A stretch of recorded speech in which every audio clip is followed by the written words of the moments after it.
Shalom Bapak Pendeta Richard Sabuin. Saya mendengar khotbah yang mengatakan bahwa orang mati tidak langsung ke sorga tapi masih di kuburan. Hanya Musa, Elia, dan Henokh yang sudah berada di surga.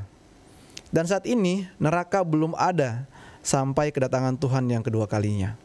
Pertanyaan saya, untuk nabi-nabi di perjanjian lama pasti sudah berada di surga karena kedatangan Tuhan Yesus yang pertama sudah menyelamatkan mereka.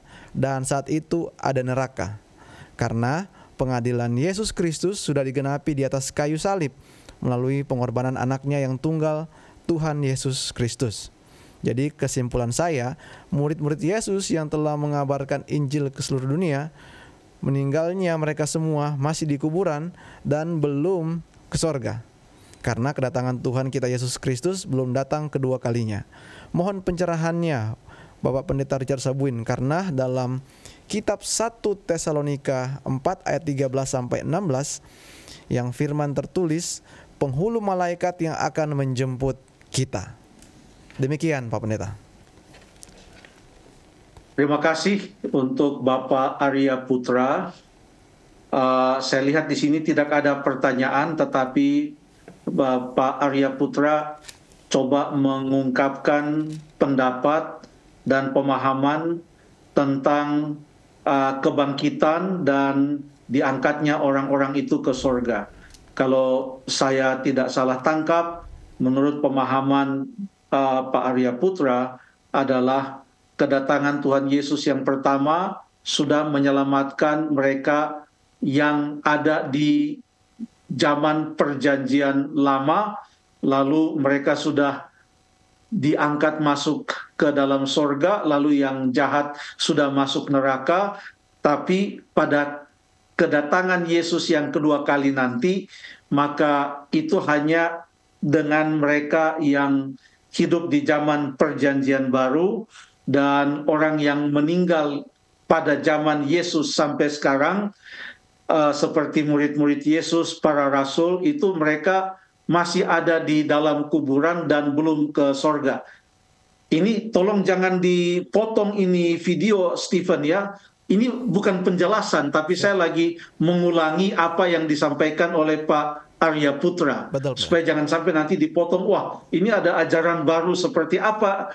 Bukan demikian. Saya pikir pendapat dari Pak Arya Putra ini berdasarkan ayat-ayat, dan sekarang pertanyaannya adalah apakah demikian pemahaman dari ayat-ayat tersebut. Oke, tentu kita akan tanya dulu, apa tujuan kedatangan Yesus yang pertama? Apakah tujuan kedatangannya yang pertama itu adalah untuk membawa orang ke sorga, lalu kemudian yang jahat akan dimasukkan di dalam api neraka? Apakah itu tujuan kedatangan Tuhan Yesus yang pertama? Atau pada waktu Allah menjelma menjadi manusia, kita tahu kisah atau cerita tentang Yesus di dalam Alkitab, khususnya di dalam Injil Matius, Markus, Lukas, dan Yohanes. Ada beberapa ayat, kita boleh ambil satu ayat yang mengatakan kepada kita apa tujuan Yesus datang pertama kali. Kita baca dalam Lukas 19 ayat yang ke-10. Tolong kita baca dalam Lukas pasal yang ke-19 ayat yang ke-10. Lukas 19 ayatnya yang ke-10, Pendeta. Sebab anak manusia datang untuk mencari dan menyelamatkan yang hilang. Terima kasih. Itu adalah pernyataan dari Yesus sendiri. Ia datang pada waktu itu, ia hidup sebagai manusia, lahir sebagai manusia, Allah menjelma menjadi manusia, adalah untuk mencari dan menyelamatkan yang hilang. Makanya pada waktu Tuhan Yesus mendekati Yohanes Pembaptis di dekat Sungai Yordan, apa yang dikatakan oleh Yohanes Pembaptis? Coba kita baca di dalam Yohanes pasal 1 ayat yang ke-29. Yohanes 1 ayat yang ke-29. Yohanes 1 ayat 29, pada keesokan harinya, Yohanes melihat Yesus datang, dan ia berkata, lihatlah anak domba Allah yang menghapus dosa dunia. Ya, lihatlah anak domba Allah yang menghapus dosa dunia. Bahkan pada waktu Yesus akan lahir, tentang dia dikatakan di dalam Matius pasal 1, kita baca Matius pasal 1 ayat yang ke-21. Matius 1 ayat 21. Ia akan melahirkan anak laki-laki dan engkau akan menamakan dia Yesus, karena dialah yang akan menyelamatkan umatnya dari dosa mereka. Terima kasih. Dialah yang akan menyelamatkan umatnya dari dosa mereka. Melalui cara apa itu? Kita baca di dalam kitab Roma. Coba kita buka dalam kitab Roma pasal yang ke-5. Roma pasal yang ke-5. Kita coba baca ayat yang ke-8 dan ayat yang ke-9. Oke, Roma 5 ayat 8 dan 9. Akan tetapi Allah menunjukkan kasih-Nya kepada kita oleh karena Kristus telah mati untuk kita ketika kita masih berdosa. Lebih-lebih karena kita sekarang telah dibenarkan oleh darah-Nya, kita pasti akan diselamatkan oleh murka Allah. Terima kasih. Oleh kematian Yesus Kristus, Ia menyelamatkan orang-orang yang berdosa.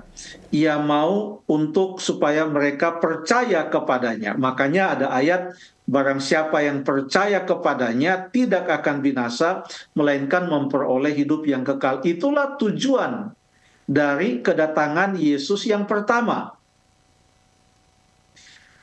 Tujuan kedatangan Yesus yang kedua adalah untuk apa? Coba kita baca di dalam Yohanes pasal yang ke-14. Yohanes pasal yang ke-14, kita baca di dalam ayat 1 sampai ayat yang ke-3. Yohanes 14 ayat 1 sampai 3. Ya. Janganlah gelisah hatimu, percayalah kepada Allah, percayalah juga kepadaku. Di rumah Bapakku banyak tempat tinggal. Jika tidak demikian, tentu aku mengatakannya kepadamu.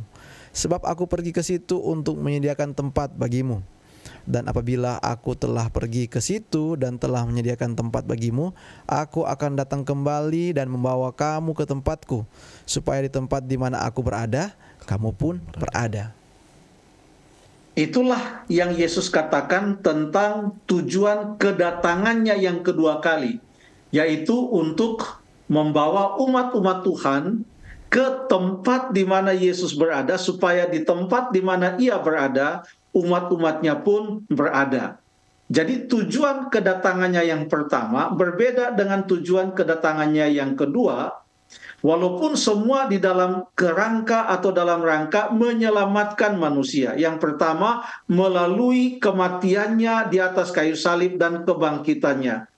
Yang kedua adalah melalui kedatangannya untuk menjemput manusia, mengambil mereka, membawa mereka ke dalam sorga.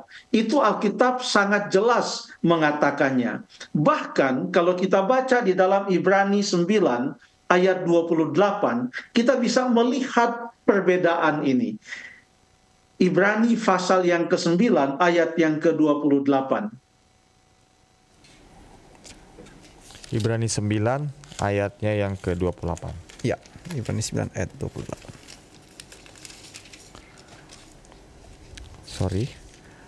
Firman Tuhan, demikian pula Kristus hanya satu kali saja mengorbankan dirinya untuk menanggung dosa banyak orang. Sesudah itu ia akan menyatakan dirinya sekali lagi tanpa menanggung dosa untuk menganugerahkan keselamatan kepada mereka yang menantikan Dia. Ya. Terima kasih. Kedatangannya yang pertama adalah untuk menanggung dosa banyak orang. Itu pun untuk keselamatan banyak orang. Kedatangannya yang kedua juga untuk keselamatan banyak orang, tetapi bukan melalui menanggung dosa lagi. itu dilakukan pada waktu kedatangannya yang pertama. Pada waktu kedatangannya yang kedua, seperti yang tadi sudah disebutkan oleh Pak Arya Putra, yang disebutkan dalam 1 Tesalonika 4 ayat 13 sampai 16 adalah untuk menjemput umat-umat Allah masuk ke dalam kerajaan sorga. Jadi semuanya itu ada di dalam serangkaian rencana keselamatan dengan tahap-tahap yang ada, mulai dari kedatangannya yang pertama lalu kemudian kedatangannya yang kedua. Tidak ada catatan Alkitab bahwa ada api neraka pada zaman Tuhan Yesus hidup di atas dunia ini. Kalau kita baca kapan itu api diturunkan dari sorga, itu disebutkan di dalam Wahyu pasal yang ke-20. Coba kita baca. Dan konteks dari Wahyu pasal 20 ini adalah setelah kedatangan Yesus, bahkan setelah 1000 tahun selepas kedatangan Yesus yang kedua kali, 1000 tahun kemudian, di akhir 1000 tahun itu, maka inilah yang terjadi dalam Wahyu pasal yang ke-20 ayat yang ke-7. Tolong dibacakan. Wahyu 20 ayat yang ke-7. Dan setelah masa 1000 tahun itu berakhir, iblis akan dilepaskan dari penjaranya. Terima kasih. Lalu kemudian dibaca terus 8 dan 9. Dan ia akan pergi menyesatkan bangsa-bangsa pada keempat penjuru bumi, yaitu Gog dan Magog, dan mengumpulkan mereka untuk berperang, dan jumlah mereka sama dengan banyaknya pasir di laut. Maka naiklah mereka ke seluruh dataran bumi, lalu mengepung perkemahan tentara orang-orang kudus dan kota yang dikasihinya itu. Tetapi dari langit turunlah api menghanguskan mereka. Dan iblis, terima kasih. Ya, silakan. Itulah api yang membinasakan orang-orang yang jahat. Itu terjadi setelah kedatangan Yesus yang kedua kali, bahkan setelah 1000 tahun. Di akhir 1000 tahun itu akan ada api yang membinasakan. Itu secara sederhana saya sampaikan apa yang dikatakan oleh Alkitab. Dan Alkitab juga tidak mengajarkan bahwa orang-orang yang telah mati itu bisa langsung ke sorga. Tidak demikian, karena mereka melalui kebangkitan baru bisa ke sorga. Yesus sendiri setelah ia mati, dia melalui kebangkitan terlebih dahulu, baru kemudian dia naik ke sorga. Kan begitu Dwi ya dan Stephen? Dan itu Alkitab sangat jelas. Dia tidak mati lalu naik ke sorga, lalu orang tunggu-tunggu kenapa dia tidak bangkit. Lalu orang katakan, oh dia tidak bangkit lagi, dia sudah naik ke sorga. Tidak. Waktu ia naik ke sorga, banyak saksi mata yang melihat dia. Kisah pasal 1. Sampai 2 malaikat itu berkata, hai orang-orang Galilea, mengapakah engkau melihat ke langit? Yesus ini yang terangkat ke sorga akan datang kembali seperti ia naik ke sorga.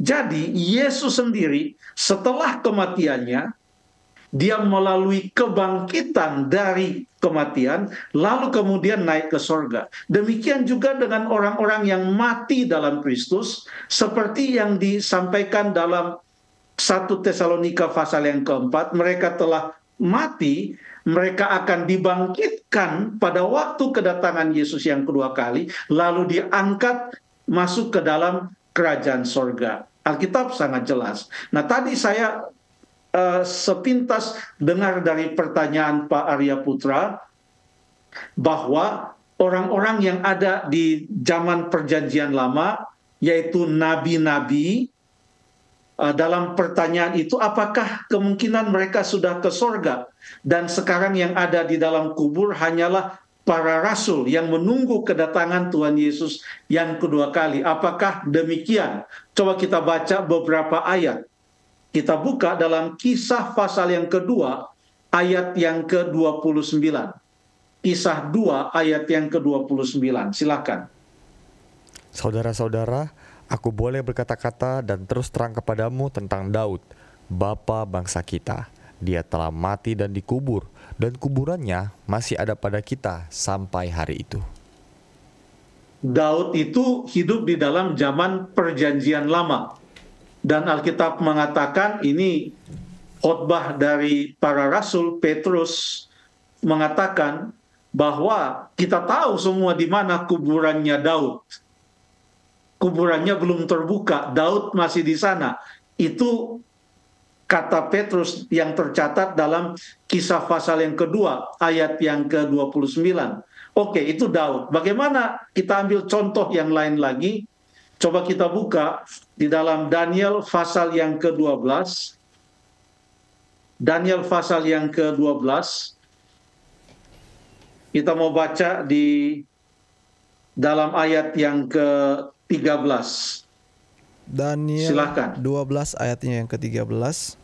Tetapi engkau pergilah sampai tiba akhir zaman, dan engkau akan beristirahat dan akan bangkit untuk mendapat bagianmu pada kesudahan zaman. Terima kasih. Kepada Daniel dikatakan bahwa ia beristirahat sampai pada akhir zaman dan akan bangkit untuk mendapat upahnya pada kesudahan zaman. Artinya Daniel pun masih belum bangkit. Itu adalah mereka yang ada di dalam perjanjian lama. Artinya kedatangan Tuhan Yesus yang kedua kali itu bukan hanya untuk orang-orang yang ada dalam zaman perjanjian baru, tetapi juga yang ada pada zaman perjanjian lama. Saya pikir demikian. Terima kasih.